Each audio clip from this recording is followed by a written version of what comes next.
時間，撥動琴弦訴說着昨天，穿過風沙，穿越千年的思念。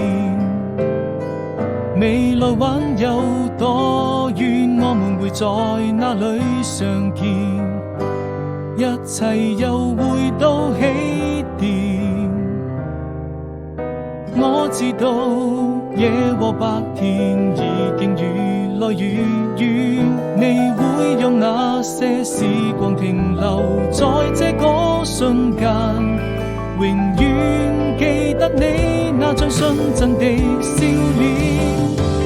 哪怕被風化成一片煙沙，